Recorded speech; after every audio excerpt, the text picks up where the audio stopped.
often when we think about academic disciplines or academia but in general, or intellectualism, we think about our brains.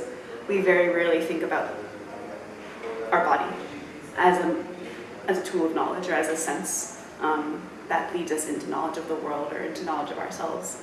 And so my interest in the body as an anthropologist is not so much as an object of inquiry, but as the subject of my knowing, and also like the subject of all the other people who are knowing with me.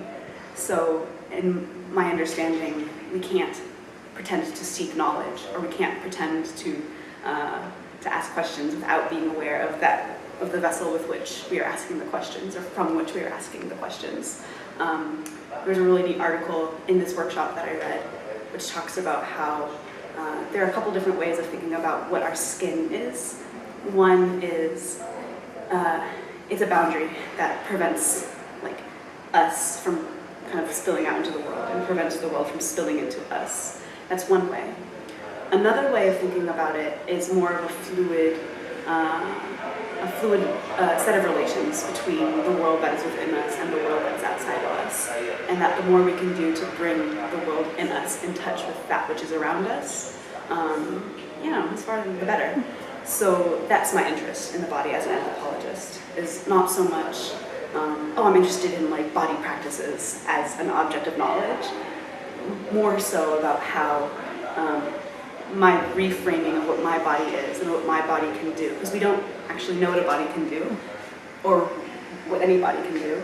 So how asking that question can really help me to probe my research questions a little bit deeper. And contact improv is really one of the best ways I've seen to do it, because it's embodied knowledge practice. It's all research.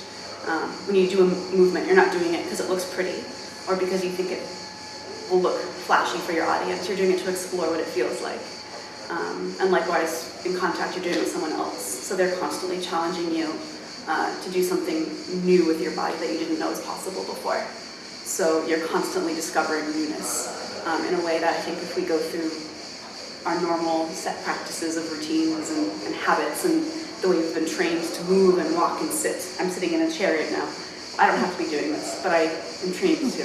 But what happened if we retrained our bodies with others to find newness? So that's the experimentation that I really like about contact and why I'm here.